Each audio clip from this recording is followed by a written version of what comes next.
This is Philip. I was physically and mentally abused by my mum. He experienced abuse within the family home. She hit me everywhere on my body, all because I'm disabled, all because I've got a learning difficulty, and she blamed me for my disability. Yes. Adults with learning disabilities can experience verbal abuse and bullying. If I said anything to my dad said to me, "You know what your mum's like, Philip, don't you?" She was the controller of the house. She was the boss of the house. Often, in cases of physical abuse, a family member is responsible. My mum was slimy because she always hit me when she was on her own, when we were on our own. She had me on her own. Never with my mum, with my family. My dad, well, my brothers were there with me. But always on my own. Yes, a crafty cow. All she wanted is my income support, my money. I didn't get my money at all. She had it all. I wrote my book out, as you used to, and she took it to the post office where I used to live, and she took the money away. She said to me, "You're no good to anyone. You cause more trouble than anyone put together." And she used to say to me, "You don't care about anyone else apart from your fucking self." Excuse my language. That's how she spoke to me. She just foul language, she did. And that really hurt me. That really hurt me, you know. I was sent upstairs watching telly while the others were downstairs. And the whole family was downstairs. I was only allowed to watch telly I went to bed at 9 o'clock. Well, my brothers were allowed to stay up late. And I felt so stupid. I felt like, I thought, why me? Why me? Why couldn't they do it to Andrew or David, But always me, Philip's turbulent home life continued for 34 years. It took a very courageous step to bring calm into his life for the first time. When our friends Steve and Elaine said to me, "You got marks on your back. You've been abused by your mum." I thought, "Me, Bob, you got marks on your back, on your face, And that's when I told Rick O'Donoghue what's been happening to me. He said, "Right, you're not going home." I said to him, "Why? Where am I going? Where will I go?" He said, "We'll find a place for you, Philip."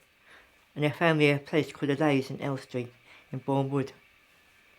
And I was a bit nervous going up there at first, but after a while, I felt, yes, I got freedom. I got a life.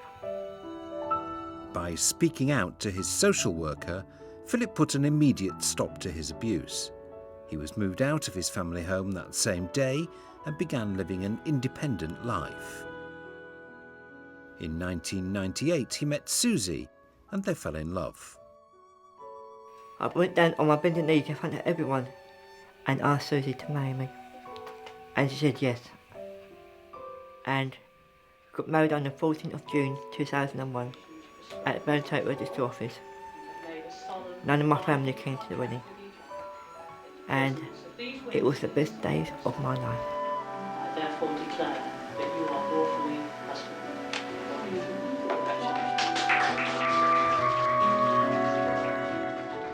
Although Philip only needed part-time care, Susie's condition meant that she needed care around the clock.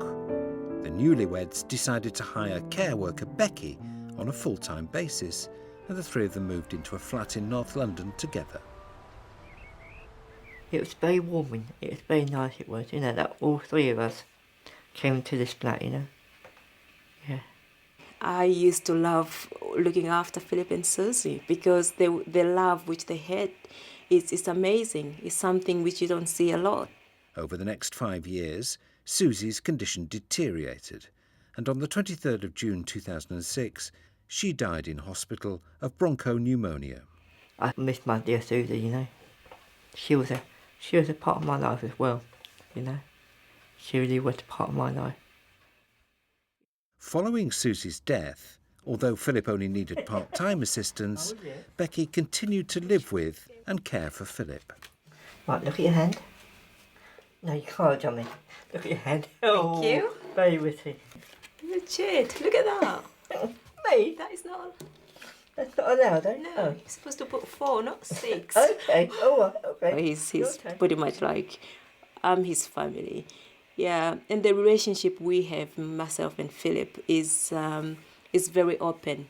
Philip will tell me pretty much almost anything, and we discuss it there, which helps me helping him because he's telling me how he feels. I feel his family, they didn't give him a chance. I feel maybe they don't even know who he is. I feel I know who Philip is.